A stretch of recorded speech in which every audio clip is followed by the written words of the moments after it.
심판할 때에 모든 백성 행한 대로 복받네. 죄 있는 자는 피를 믿게 저희의 진노를 면하겠네. 내가 그 피를 유월절 거영의 주여 피를 볼 때에 내가 너를 넘어가리라. 아멘. 하나님 말씀 에스겔서 33장입니다. 에스겔서 33장 1절에서 끝절까지 말씀 교독합니다. 1절 말씀 제가 먼저 받들어 봉독드립니다. 여호와의 말씀이 내게 임하여 가라사대 인자야 너는 내 민족에 구하여 이르라. 가령 내가 칼을 한 땅에 임하게 한다 하자. 그 땅 백성이 자기 중에 하나를 택하여 파수꾼을 삼은 에스겔서 33장입니다. 에스겔서 33장 다섯 번째 33장 에스겔 33장 33절 말이 응할 때 말이 응한다. 그 말이 응하리니 응할 때에는 그들이 한 선지자가 자기 가운데 있었던 줄을 알리라. 이 말씀이 에스겔서 33장 33절 예레미야 33장 3절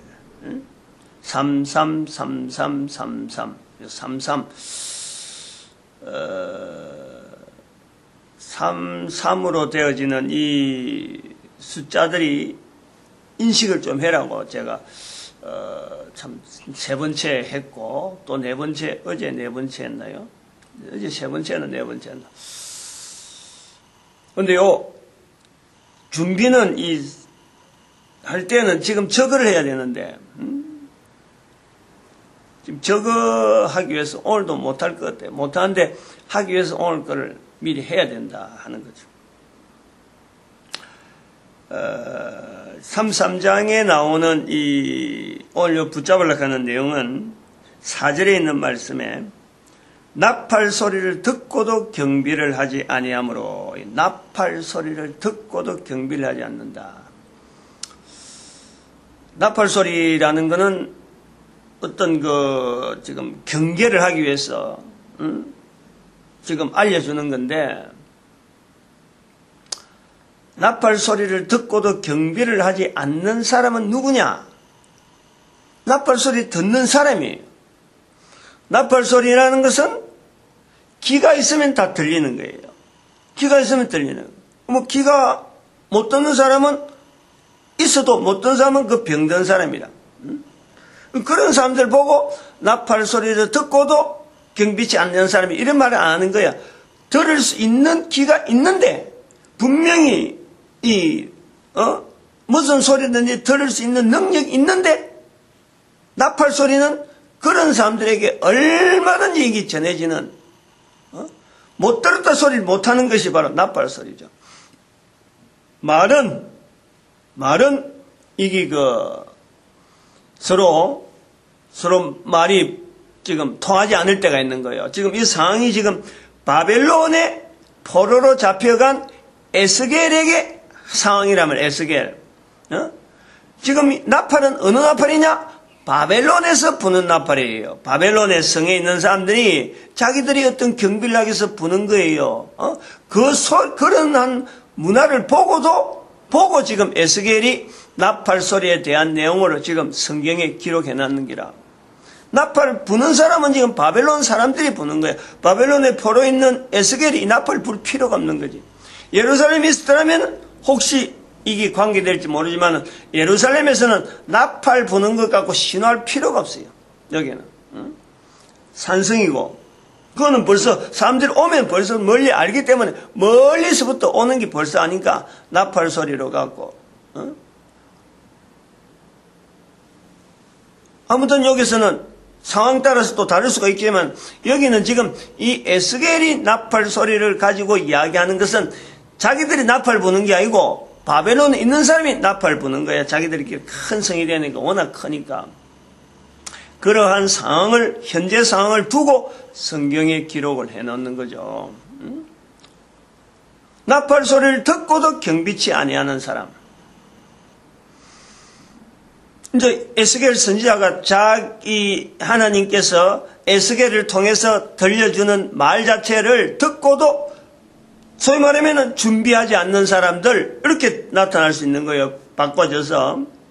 그러면은 이 말이라는 것은 나팔 소리도 듣는 사람에 향해서 제한되어 있고, 말도 말을 듣고 안 듣는 사람은 제한되어 있어요. 제한되어 있어요. 지금 누구냐? 이스라엘 사람인 거예요. 나팔 소리를 듣고도 경비치 않는 사람들. 또 다시 말하면 이 내용을 이야기하면 이 내용을 앉아서 듣는 교회 안에 있는 사람들. 성경이라고 하는 범위를 가지고 하나님의 말씀이다 하고 알아들을 수 있는 사람들, 이 사람이 해당되는 거예요. 또 지금 다르게 하면 이 동영상을 듣는 사람들이 다 해당되는데, 대한민국 사람이네. 내가 대한민국 사람이니까 한국말을 알아듣는 사람은 다 해당되는 거예요. 나팔 소리 듣고도 경비치 않는 사람들. 안 그렇다고 이야기할 수 있나죠? 나팔 소리를 들으면 경비하라고 하는 소리인데 안 하는 사람이 있다는 거지. 안 하는 사람이 있다는 거예요. 나팔 불 때는 부는 사람 부는 거고 안 하는 사람 안 하는 사람이 있다 이 말이에요.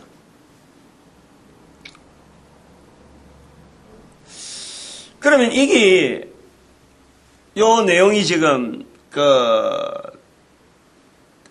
이제 어떻게 보면은 개인의 행동에 꼭 해야 될 일을 알려주고 지금 이런 식으로 이렇게 행동이 이렇게 변해라, 이런 행동을 해야 된다 하는 어떤 요소가 분명히 있는 거예요. 행동을. 그러면 그것이 나팔 소리 듣는 사람이나 말하는 사람이나 이럴 적에 한 번, 두 번이 아니라는 거예요. 처음이 아니라는 거예요. 무슨 행동을 해야 되는지를 이미 잠정적으로 정해져 있는 거예요. 나팔 소리 한 번 들렸는데 저거 무슨 나팔인지 모르겠다, 이런 걸 갖고 이야기하는 게 아니라 나팔 소리가 들리는데 저건 지금 무슨 용도다 딱 안단 말이에요. 제가 우리 어릴 때 이야기했잖아요.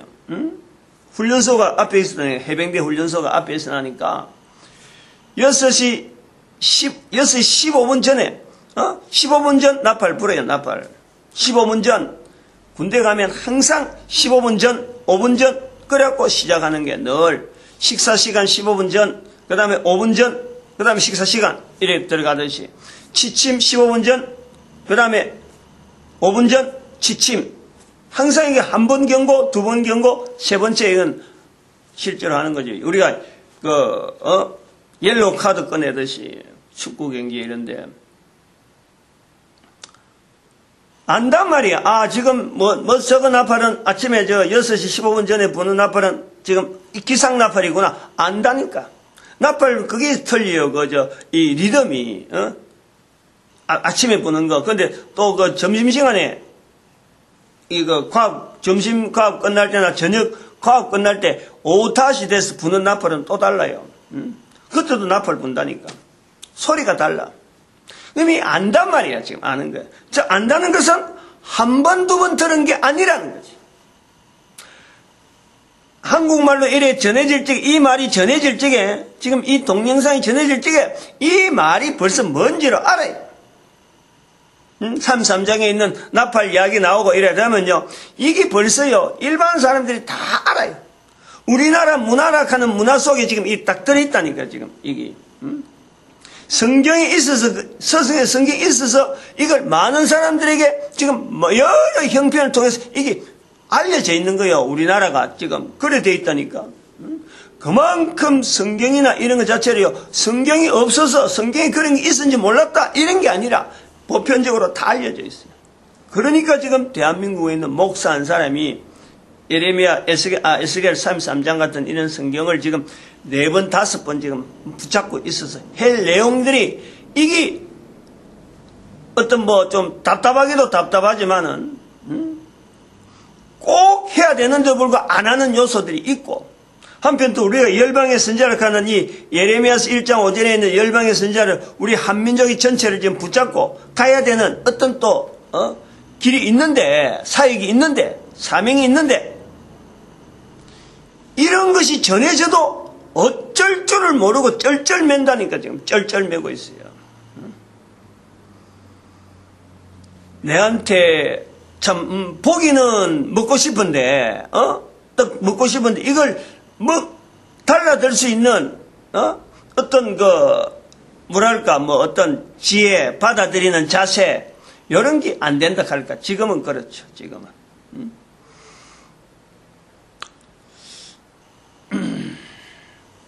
요게 에스겔서 오늘 요 말씀을 가지고 해야 될 방향은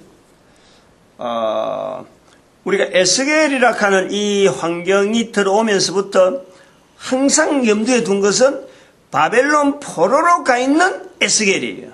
바벨론 포로로 가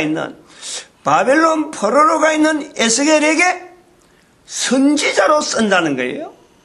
이 사람이 훈련받은 거, 평소에 자기가 30살 때까지 훈련받아 온 거는, 에스겔이 30살 때까지 훈련받고 이제 30살 되면 제사장을 해야 되는데, 그 30살 될 때까지 훈련받다가 제사장 될 때쯤 돼서 그 사이가 아마 시작되든지 어쨌든지 그 해에 포로로 잡혀온 거예요. 그 해에 나이가 30 되어서 에스겔이 얼마나 이 사람이 자기 삶에 있어서 그 어떤 당황한 거, 참 허무한 거, 포로로 잡혀서 아무 쓸데없는데 그 30년 동안의 그 기대, 내가 제사장으로 쓰임 받는다 하는 그 기대를 가지고 있는데 포로락하는 엄청난 어떤 변혁이 자기한테 생긴 거 아니에요.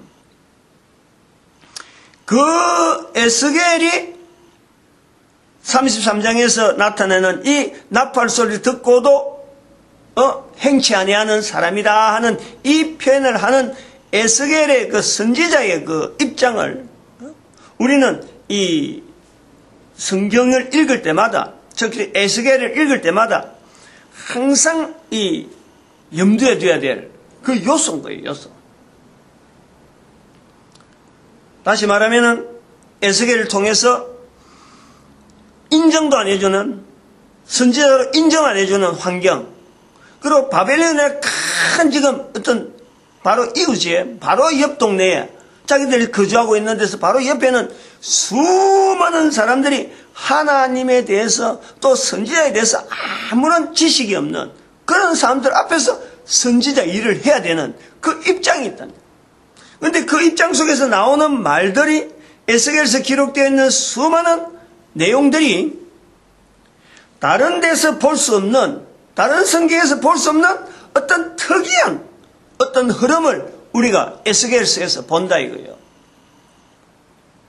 그 보는 중에 하나가 문화라고 하는 큰 문화의 흐름을 에스겔서에만 기록되어 있는 독특한 어떤 그 환경을 통해서 우리가 비춰볼 수 있다는 거예요. 문화의 흐름을. 이 문화의 흐름이 두로라고 하는 그 지중해 문화를 일으키는, 아무도 언급이 되어지지 않고 어디든지 이거 자체가 문화가 있는 줄도 모르고 있는 그 내용을 두로 에스겔을 통해서 이 내용에 대한 언급을 은근히 하고 있단 말이에요. 두로라고 하는 것에 대해서 3장에 걸쳐서 그냥 그게 두로에 대해서 문화를 막 알린다고 이런 게 아니고, 에스겔서에서 다른 성경에 나타나는 3장에 걸쳐서 계속해서 언급을 하고 있다는 거예요.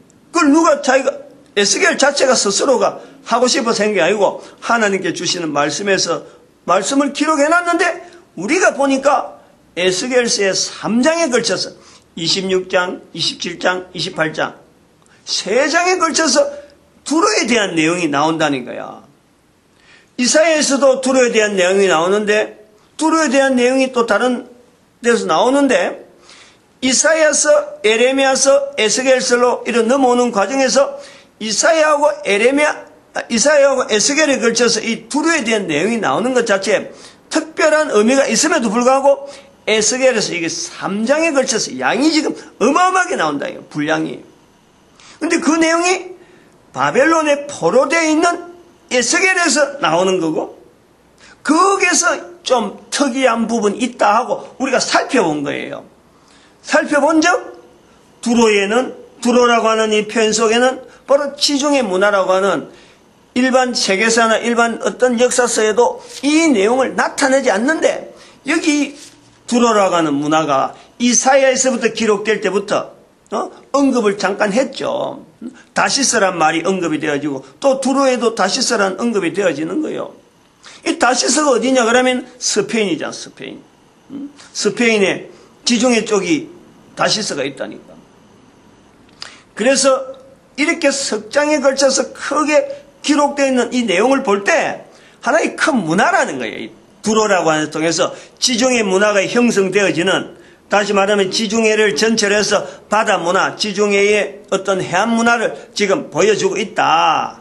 그런데 바벨론이나 지금 애굽에서 전쟁 관계가 지금 에스겔에서 나오고, 그 중에서 지금 예루살렘이 멸망이 돼버리거든. 2차에 1차, 2차, 3차에 걸쳐서 예루살렘이 바벨론에서 공격받아서 결국 예루살렘이 멸망되는데, 에스겔은 2차에 공격당해서 포로되어 왔단 말이에요.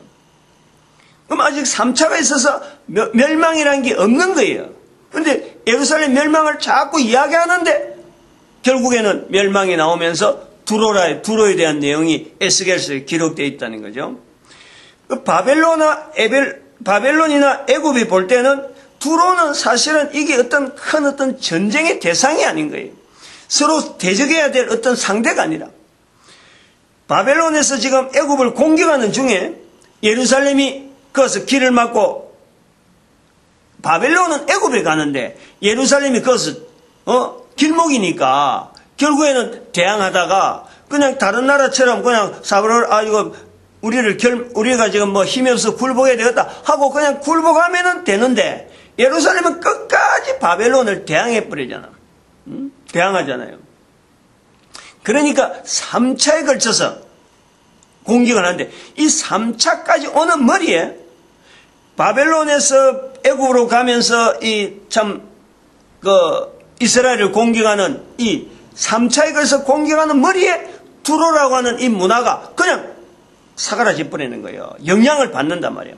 한 번으로 지나갔더라면은 두로가 끄떡도 안 했을 건데, 3번이나 걸쳐서 공격당하는 머리에 그냥 그야말로 고래 싸움에 새우 등 터지는 척으로 새우처럼 가만히 밖에서 볼 때는 아무런 힘이 없는데 어마어마한 지중해 문화를 가지고 있는 이 두로가 육상 문화 속에서 육상 전쟁을 통해 3번이나 걸쳐서 바벨론 군대가 쳐들어오니까 결국에는 조금씩 약해지던 그것이 아주 결정적으로 영향을 받는다. 그래서 두로가 망했다 하는 표현이 나오는데, 그 망하는 내용 때문에 우리는 나중에 헬라 문화가 여기서부터 준비되어지고 바벨론 문화에서 또 이어져서 페르시아 문화가 나오고, 그 다음에 또 헬라 문화 뒤에 로마 제국 문화가 나오고, 로마 제국 이쪽에 페르시아에는 또 사라센 제국이 나타나면서 결국은 이 지중해 근처에서 일어나는 이런 어떤 영향들이 나중에 프랑크 제국이나 그 다음에 신성 로마 제국, 그 다음에 대영 제국, 스페인 제국 하면서 넘어오면서 또 일본 제국, 사고만 이런 제국 단위로 막 형성되어서 우리의 전체 문화를 전체를 보게 만든다는 거지. 여기에 이 에스겔이라고 하는 이 성경을 통해서, 또 하나 에스겔 선지자를 통해서 우리에게 보여주는 것은 어떤 문화의 변화, 큰 문화의 변화를 지금 여기서 본다. 그런데 그 큰 문화의 변화가 이런 어떤 제국이라 할 정도로 큰 나라들의 이런 어떤 정치적인 변화가 있는 반면에 에스겔서 우리 33장 하면서 선지자라고 하는 이 명칭 자체, 오늘 33장 33절에 있는 말씀대로 말이 응하리니 응할 때에 한 선지자가 너희 중에 있는 줄 알리라 하는 이 말씀 속에 이 선지자라고 하는 이 자리가 어떻게 변화되어 왔는지를 살펴본 거예요. 실제로. 그것이 오늘날 우리의 전도자의 자리까지 연결되어진다 하고 본 거란 말이야. 그런데 지금 요 에스겔이라고 하는 이 사람은 선지자라고 글로서 기록되었지만 자기는요, 에스겔은 아무리 선지자라고 지금 해서 사익이 주어지더라도 이 환경이 바벨론의 포로니까 이걸 받아들이지, 만약에 자기가 제사장으로 예루살렘이라는 곳에 있었으면요, 선지자 아무리 갖다 줘도요, 거부할 사람이라. 거부할 사람. 여기서 어쩔 수 없이 받아 지금 선지자 일을 하는 거예요. 그런 억지와 같은 일을 맡아서 함에도 불구하고 하나님께서 이를 통해서 선지자 일을 맡기는데 이 일을 감당한다는 거예요. 여기에 우리가요, 열방의 선지자라고 하는 이 자리를요, 반드시 여기서 에스겔을 통해서 우리가 반드시 받아들여야 될 내용이 있는 거란 말이에요. 근데 그 내용이 선지자고 해서 어쨌든 선지자 일을 막 하기 싫은 일인데 자기 개인으로서는 전혀 이걸 하고 싶지 않는 30년 동안 제사장 일을 훈련시킨 이 사람이 제사장 일을 할 수 있는 자리에 들어가면 얼마든지 참 기쁘게 할 수 있는 이런 어떤 한 사람으로 하여금 선지자 일을 하게 되는 이 사람이 오늘 33장에서요, 이걸 낳는 기란 말이야. 이걸 놓는 기라니까. 제사장 일을 놓는 기라니까. 33장에 지금 붙잡으려고 하는 내용은 문화의 흐름이라 하는 큰 어떤 흐름 속에 있는 이 에스겔 전체 성경 속에 오늘 33장에 있는 이 내용에는 한 사람의 개인이 결국에는 선지자 일을, 결국에는 제사장 일을, 안 그러면 왕이 이르든지 자기한테 주어진 어떤 큰 어떤 이 변화로 인해서 하나의 그 어떤 탈바꿈을 한다. 안 그러면 시각을 바꾼다. 흘러가는 문화를 바라보는 어떤 시각을 가진다 하는 내용이 들어있다는 거예요. 여기 지금. 나팔 소리를 듣고도 경비치 아니한다. 나팔 소리라 하는 이 범위는, 이 내용은 바벨론에 있는 문화가 문화인데 여기에서 제사장으로서 바라봐야 될 내용이 아무것도 없어요. 여기는 지금 제사장으로 할 일은 아무것도 없어요. 하나님께서 분명히 제사장은 아버지로부터 내려오는, 조상으로 내려오는 이 제사장인 줄 하나님이 몰라서 에스겔에게 지금 이 내용은 아닌 거예요. 그 내용을 아는데 그럼 에스겔이 원하는 것은 제사장 일이라, 제사장 일. 그런데 바벨론의 포로 생활 속에서는 제사장 일은 어림도 없는 거지. 내가 어디 누구 명함도 내놓을 수 없는 그런 경력이라. 그런데 그 경력을 통해서, 에스겔의 그런 경력을 통해서 엄청난 지금 우리가 변화되는 요소를 우리에게 기록해 놓고 있단 말이야. 이걸 내가 강조하려는 거지. 우리가 이걸 알아야 된다는 거예요. 제사장 앞에서 이 제 문제는 짐승을 죽이는 거예요. 내 죄가 용서받는다라는 그 형상을, 내 죄가, 자기의 죄가 용서받는다라고 하는 이 개념을 이스라엘 백성들의 제사제도를 통해서 성경에 오랫동안 기록해 놓은 거예요. 그래서 제사장들은 의뢰의 거기에 대한 개념이 나름대로 신학적인 그런 토대를 통해서 오늘 우리 신학교 교육받듯이, 목사 되기 위해서 교육받듯이 거기서 철저하게 그 구조로 백성들이 가져오는 짐승, 사람들이 가지고 있는 죄를, 그 백성을 죽임으로써 피를 흘리면서 피 속에 바로 피를 흘리는 것에서 인간들이 가지고 오는 사람의 죄가 용서받는다 하는 그 틀을 그 속에 두고 있다니까. 용서받는다는 틀은 바로 제사를 드려야만 된다 하는 이 구조로 있다니까. 그런데 지금 그 제사 드릴 수 없는 환경에 들어있는 에스겔, 우상들이 바벨론에서 드리는 그 여러 가지 제사 형태, 그들도 제사 나름대로 어떤 형태가 있어서 제사를 드리고 있는 거예요. 거기에는 전혀 이 제물에 대해서 어떤 거기에 들어간 자기들이 섬기는 어떤 신에 대한 굴종, 아니면 그 신에 대한 어떤 복종, 이런 거는 들어있더라도 제 문제를 해결한 내용은 하나도 없는 거예요. 그러니까 거기서는 제사장이 아무리 경험이 있어도 그건 쓸모가 없는 거죠. 근데 이 내용에서 바로 에스겔이 죄 용서라고 하는 이 개념에 변화가 온다는 거예요. 지금 33장에서 소리를 듣고도 행치 아니하는, 소리를 듣고도 행치 아니하는 것으로 변화가 된다는 거예요.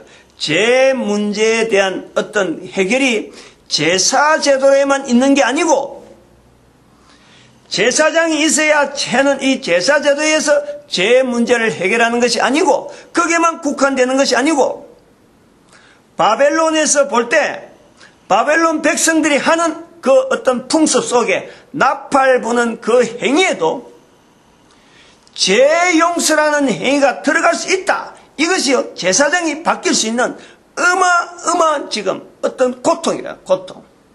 나팔 소리 듣고도 행하면은 죄용서가 되는 것으로 나오는 거예요.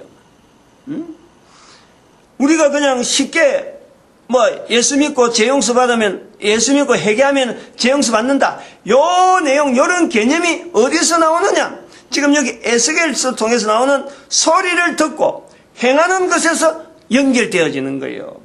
여기서 이 말을 하는 사람은 이런 내용이 예루살렘에서 이 말 했으면은, 이걸 했으면 이건 돌에 맞아 죽는 거예요. 어림도 없는 거예요. 어떻게 해서 제사장이 이 말 할 수 있어요? 짐승 죽여서 죄에서 해결되는 이 문제를 아주 조상 때부터 계속해서 틀이 완전히 굳어서 왔는데, 어떻게 해서 소리를 듣고도, 소리 듣고 용서받는다. 이것이 가능하냐, 이게요. 이 말을 어떻게 제사장이 할 수 있느냐.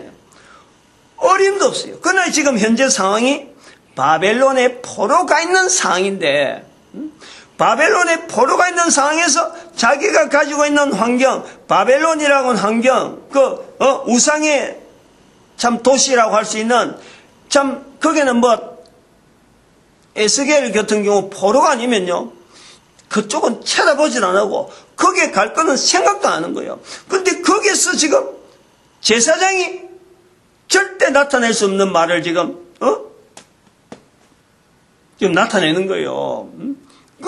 이 구조가 지금 33장에 있는 나팔 소리 듣고 행하면은 어떻게 하는 이런 구조가 결국은 제사장이 제물 들여서 피 흘려, 짐승 피 흘리는 거하고 같은 구조라는 거예요.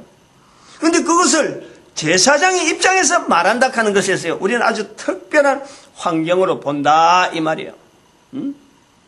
여기에서 발전이 되면서 신약에서 이제 요 500년 정도 지나면 바로 예수님 오셔가지고 신약이 결정되면서, 신약이 되면서 예수님께서 십자가에서 다 이루었다. 다 이루었다. 한 사람으로서 몸으로 오셔서 그 예수님께서 십자가에 설린 피를 보고, 그것이 바로 내 피를, 내가 죽어야 될 그 피를 예수님께서 흘리셨다라는 소리를 전하는 사람들, 그 사람들을 전도자라고 하고, 그 사람들 소리를 듣고, 그래, 내 죄가 용서받았구나 라고 하는 것이 바로 회개라는 거예요. 예수님을 연결시키면서 자기 죄가 용서받았다는 것에 대해서 분명한 인식을 할 때 그걸 회개라 그런다는 거예요. 그냥 가서 참 자기 입에서 나오는 말로 가지고 아이고 용서했습니다 그런다고 회개가 아니지. 근데 이런 내용은 다른 사람들은 설명이 안 되잖아요. 그냥 교회 가서 죄 용서받으면은 구원받을 수 있다, 이렇게 말이 쉽게 전해지니까 듣는 사람은 그거 참 죄라는 게 얼마나 해결하기 힘든데 그렇게 쉽게 죄가 해결될 것 같은 그런 데는 차라리 안 가겠다는 게 속인다 이 말이지. 그렇게 알고 있는 거예요.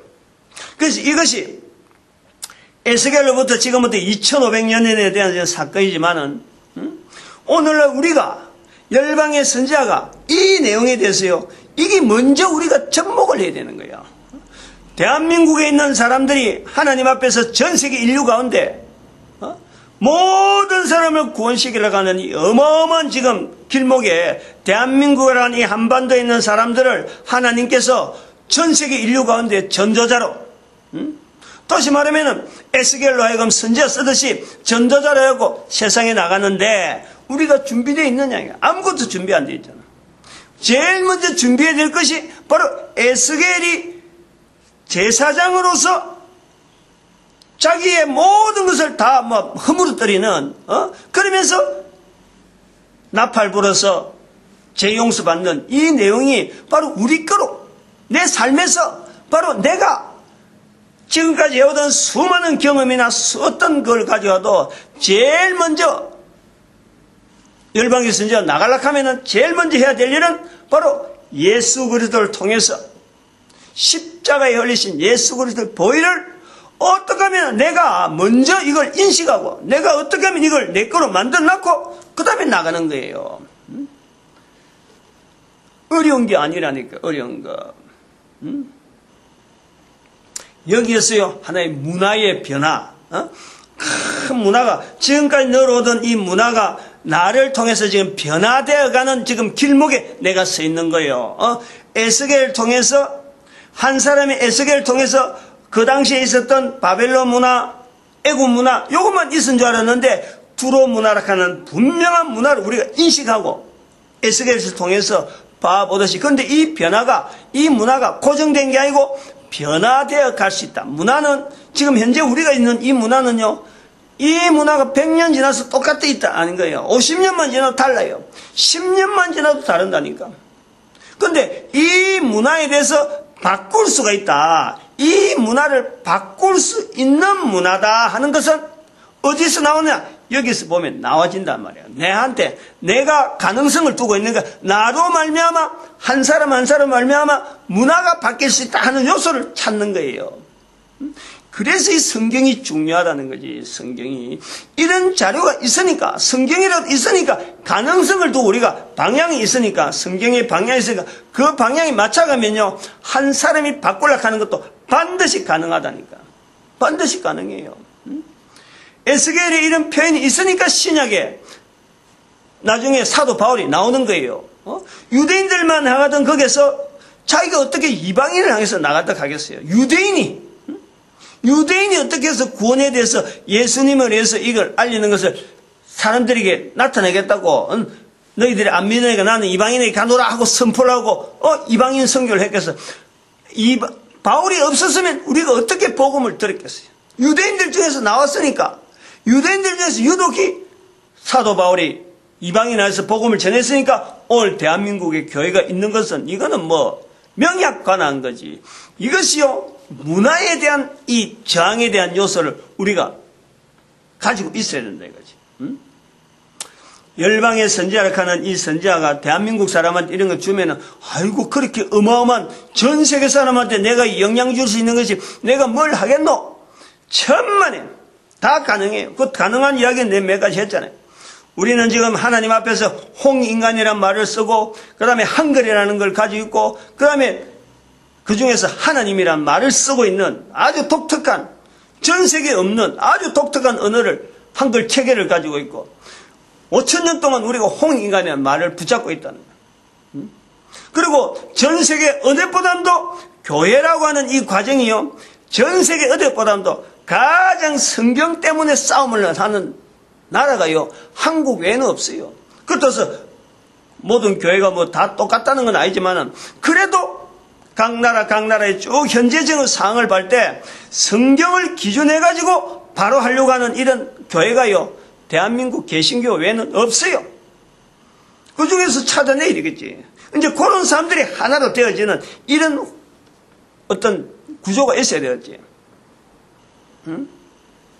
그리고 지금 인터넷 시대라는, 인터넷 시대니까 지금 이게 동영상으로 남기고 또 목사한 사람이 자꾸 이런 말이 나올 수 있도록 하나님께서 계속해서 어떤 섭리하는 게 있다. 저는 그래 보는 거죠. 인터넷 시대니까 가능한. 그러니까 내 한 사람이 이런 말을 한다. 이거는 내 한 사람을 거치려고 하면 인터넷 시대가 필요가 없지. 모든 사람이 가능하다니까. 이 열방의 선지자 자체 이게 가능하단 말이야. 지금 요것보다 이제 다음 단계에 넘어가야 될 게 있어. 지금 여기서 중요한 것이요, 내 한 사람을 통한 책임에 대한 내용을 반드시 가져야 돼. 반드시 가져야 돼. 예수 그리스도 십자가를 통해서 분명하게 한 사람 한 사람마다 이것 자체를 분명히 녹화하고 그 자체 그 관문, 십자가 길이라 하는 그 길 자체에 대해서 내가 분명히 들어가야 되고, 에스겔이 바벨론의 포로에서 선지자라, 제사장으로서 선지자로 나가는 이 길에 우리가 이 선포가 나온다는 거예요. 이 말을 듣고, 나팔이 지금 제가 부는 거예요. 이 말을 듣고도 행치 아니하는 사람이 없도록 아주 길을 지금 간단하게 이야기하는 거예요. 가장 누구나 할 수 있는 길을 이야기한다. 누구나 한 사람이, 대한민국의 한 사람이 중심을 바로잡으면 온 인류가 지금 문화는요, 이게 엄청나게 악한 문화예요. 악한 문화. 악한 문화 속에서 바르게 잡아간다. 이것이 가능할까? 가능한 이야기를 한다는 말이야, 지금. 가능하다. 한 사람을 통해 된다는 거야. 근데 여기 이제 십자가를 통해서 가되, 그 다음에 두 번째 뭐냐니까, 온 인류를, 인류라 하니 너무 거창하게 하면 좀 그한데, 바로 내 후손들, 내 아들, 딸들이 참, 인류 앞에서 쓰임받는 인물이 되려면은 내가 뭘 준비할까? 그거야, 그거. 다시 말해, 이걸 전부 하면은 한 사람 한 사람에게 있는 이 책임 문제를 하려는 게 책임 문제. 지금 우리 국민들이요, 나라 잘 산다 하는 여기서요, 잊어버리고 있는 것이 책임 문제라니까. 홍익 인간이란 선조로부터 계속 내려오는, 선조로부터 주어지고, 한글이 우리한테 주어졌고, 그 다음에 전 세계에서 가장 어떤 참 교회로서는 참 최고의 어떤 양질이지, 양질. 그런 교회가 우리 대한민국에 있고 말이에요. 인터넷이란 이런 환경이 있어갖고 우리가 인터넷 강국이라는 소리를 듣는데, 이런 환경이 되어진 것에서 내 한 사람이 그냥 흥청망청하고 이게 언제까지 잘 되는 것 같다 이렇게 그냥 자기가요 그 위에 물 위에 떠있는 낙엽처럼 그냥 둥실둥실 떠있어요. 떠있어가 되는 게 아니거든. 떠있으면요 어디로 가는지 모르는 거예요. 기둥으로 나무가 되지. 나무가 물에다가 뿌리를 박는 나무가 돼서 물결 자체에 대해서 저 물 속에 물이 있으면 낙엽이 있으면 떠내리기만 나무가 박혀 있으면요 방향이 나오는 거야. 아, 저 나무가 저 있구나. 저기 있는 나무를 표질해서 주변을 이렇게 정리를 하는 거예요. 그게 한 나무 생기면 결국에는 하나의 문화가 형성되어진단 말이에요. 그 문화를 멀리 갈 것 없이 내가 책임을 내 자녀들에게 다음 후손이 있는 이 앞으로 우리 후손들이 나아가야 되는데 과연 전 인류를 향해서 할 수 있는 일이 내가 남길 건 뭔가 여기에 책임의식이 있어요. 책임의식이. 지금 요 문제를 세월호 지금 참사에 연결하면요. 지금 현재 봐봐. 지금 계속해서 나오는 저 세월호 지금 참사가 지금 침몰이 한 열흘 정도 지나니까 이제부터는 전체가 다 지금 이 어떤 책임 문제 때문에 전부 다 국론이 막 왔다 갔다 하는 거예요, 지금. 책임이 누구한테 있느냐? 엄청난 사건 속을 들여다보면요. 책임은 결국 내한테 있어요, 내한테. 자기한테 있는 거예요. 이런 국가 속에서, 아니면 그게 전쟁을 해서 어떤, 적군이 우리한테 공격해서 생긴 문제도 아니고, 이거는 완전히 우리가 살아가는 일상생활에서 나타나는 사고 문제란 말이에요. 그 사고였던 거예요. 그게 지금 이번에 세월호에서 나타나는 거예요. 그런데 그 침몰되어질 수밖에 없는 상황은 침몰해서 구조하는 과정은 여러 사람이 관계되었고 거기에 전문가가 있어야 되고 하는 거지만 침몰되어지는 사고 자체는요. 그거는 철저하게 민간인이 지금 현재 우리 살아가고 있는 삶 속에서 바다 속에 생기니까 어쩔 수 없고 더구나 그 물살이 그리 센데 해필이면 그거 나온 거예요. 해필이면 보통 데서는 구조가 힘드는 그런 데 생기니까 지금 인명피해가 일어난 거예요. 그 구조하는 과정에서 이런 상황이 되어질 줄 알면 아니 어느 누가 준비를 했겠어요. 그 꼭 시나리오 만들어놓고 하는 거예요. 그러니까 구조 자체가 넣고 한 것은요. 이걸 정부로 우리가 이걸요, 객관적으로 잘 봐야 돼요. 이런 걸 통해서요, 우리 민족 전체, 우리 국민들 전체, 지금 경각심을 주는 기란 말이에요. 나팔을 분다는 거예요, 나팔을. 오늘 본문에서, 나팔을 부는 거예요, 우리한테. 지금 이 상황 자체는. 전체, 우리 국민들 전체가 이런 상황이, 이런 사고가 나올 수밖에 없는 우리 스스로가 지금 만들어놨고 있다니까. 우리가. 요걸 깨달아야지. 이거 안 깨닫고 지금도 계속 책임하고 다른 사람을 향해서 책임지라 하면 안 돼. 내가 책임져야 되는 자세부터 있어야 된다니까. 내부터 돼야 돼. 내부터.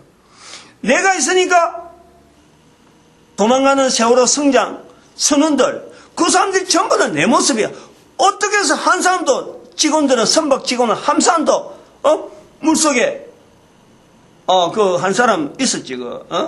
항해상 뭐 하는 사람, 한 사람은 전화 걸고 구하러 간다 해갖고 라디오 신문에 텔레비전 인터뷰까지 하고 그 부인이, 그런 사람들이 지금 아주 그런 사람들이 부각돼야 되고, 물속에서 지금 죽어가지만은 죽어가는 학생들 중에서 누군가가 살려줬으니까, 다른 사람 먼저 보내고 양보를 했으니까, 자기는 죽어가지만은 그 나가도록 양보를 했으니까 살아있는 사람이 있는 거예요. 이런 사람들을 우리가 부각해서 한 사람 한 사람의 어떤 책임을, 참 책임감을 느끼는 그 사람들의 자리를 우리가 자꾸 높여줘야지, 죽음 문제를 가지고 이걸 책임을 지고, 실제로 내가 책임자인데 자기는 감춰버리고 다른 사람들 보고 자꾸 책임 이야기하니까, 뭐 정홍은 총리인가 정홍은 총리인가 사표 난다.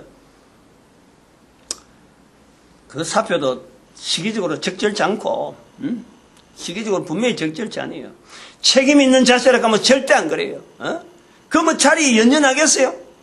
책임 있는 자세 같으면요, 최선을 다해서 그것을 해보고, 욕 듣고 하더라도 맡은 책임을 분명히 맡기고 딱 정리하고 그때서 딱 그만두면 되지. 뭘 지금 한참 일 한참 해야 되는데 지금 그만둔단 말이에요. 그러니까 지금 청와대에서 판단 잘한 거예요. 수습할 때까지 해라. 누가 그 맡아나겠어? 지금 현재 국무총리를 누가 맡기면 누가 지금 일이 막 번복이 되는데, 참, 하여튼 정부라 하는 것 자체도 그렇지만 그 기관에 있는, 소속에 있는 사람들, 공무원들요, 자세가 벌써 잘못됐어요. 이번에 보니까 그 경찰청에서 하는 하는 이런 대응 자체라든지, 이 분명히 잘못됐어. 그러나 잘못됐지만은 책임이라고 할 때는 내가 먼저 받아야 돼. 나를 봐야 된다, 나를. 얼마나 많은 사람들이 죽고 사는 문제에 대해서요, 이거 얼마나 많은 교회가 죽는 문제에 대해서요, 반드시 천국과 지옥에 대한 이야기를 반드시 했거든. 지금까지 수없이 했다.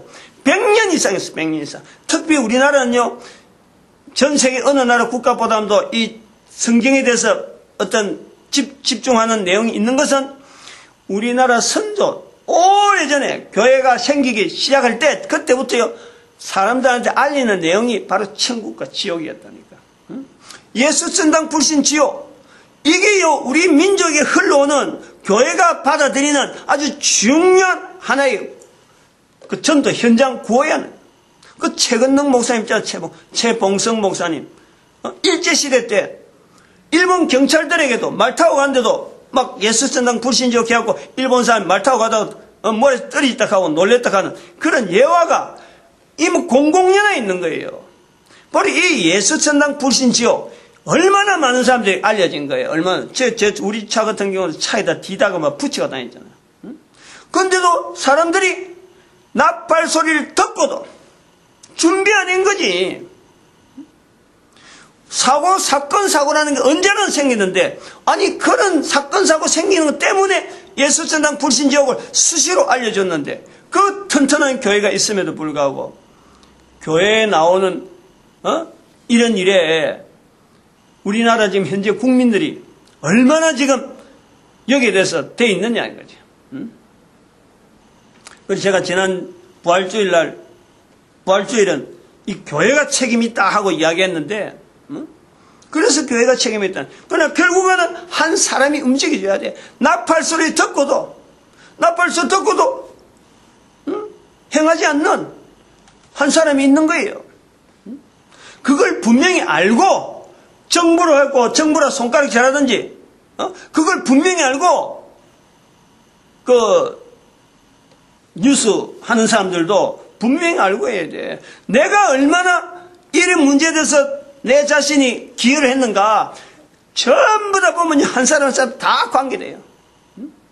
교회 다니더라도 뭐 교회 다니는 사람들도 봐봐요. 교회가 책임을 져야 돼요. 지금 교회가 책임져야 될 문제,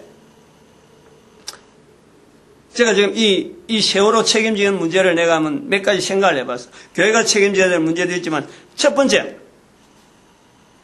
이 세월호 이 침몰에 대해서 책임 있다는 이 표현을 분명히 하기 위해서는 법이 하나 제정되어야 돼, 법이.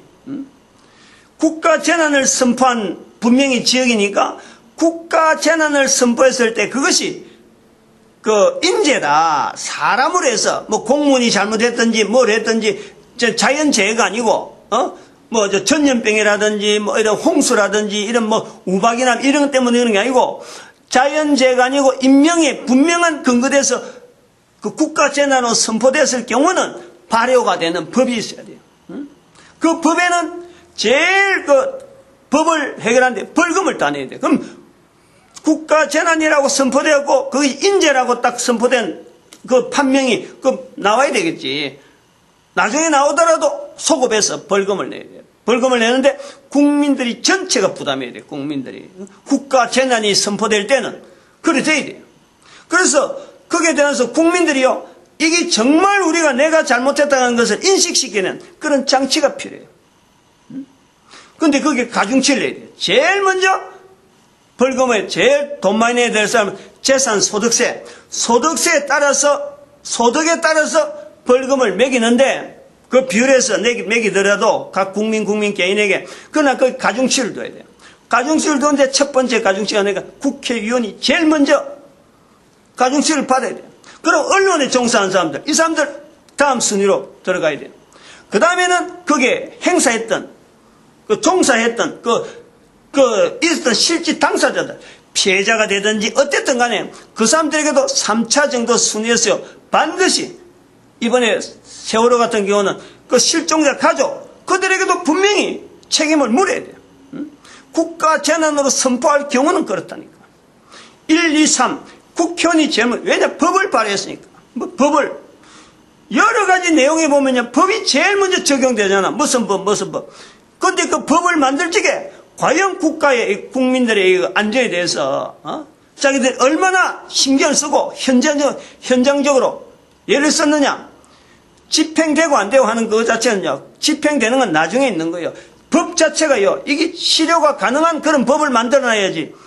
법만 만들어놨고 국회의원 있을 수가 없는 거예요. 그게 책임을 져요. 책임 요소.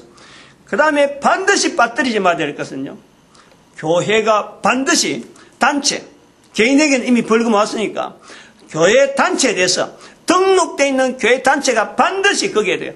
모든 사회의 국가 재난에 대해서 인재로 해서 나타나는 그게는요, 교회 단체가 벌금으로 나와야 돼요. 벌금으로 받아야 돼요. 등록되어 있는 건 그렇다니까. 그 다음에 이 국가재난법에 하나 더 들어가야 될 것이 뭐냐니까, 북한에 대한 내용에 북한 상황을 재난상황으로 봐야 돼요. 북한을. 우리가 통일 준비하려고 하면요, 이런 어떤 의식이라든지 이런 어떤 발상이라든지 이런 생각의 사고 발상 이런 게 달라진 게 분명히 있어야 돼요. 남북한이 통일하지만 이 통일에 대해서 아무도 주체 세력, 책임지는 주체 세력이 없어요. 이 주체 세력에 사고 재난이라고 하는 개념을 가지고 이 책임을 교회다가 맡겨야 돼요. 교회다가. 왜냐하면 교회는 책임을 져야 될 요소가 있어요. 북한에 대한 내용에. 북한에 교회가 있단 말이에요. 남한에는 막 찌질이하고 막 갈라지가 있지만 북한에는 유일한 교회가 하나 있어요. 어느 교회라고 하지 마지만 성도들이 적어도 거기서 하나님이라고 하는 이 구조를 가지고 이 신앙을 가지고 적어도 신앙인이라고 하는 것 때문에 감옥에 투옥되고 정치 수용소에 들어간 사람이 있다니까. 그럼 이거를 남한에 있는 누군가는 책임을 져야 될 거 아니에요. 그 사람들에 대해서. 이거는 정치적인 문제가 아니잖아요. 교회가 관계되잖아요. 그런데 아무도 지금 여기에 책임을 우리 책임이라 하는 교단도 없고 아무 단체도 없어요. 여기에 대해서 국가재난법을 하나 만들어가지고 교회가 그 요소에 대해서는 책임 있는 하나의 주체로서 계속해서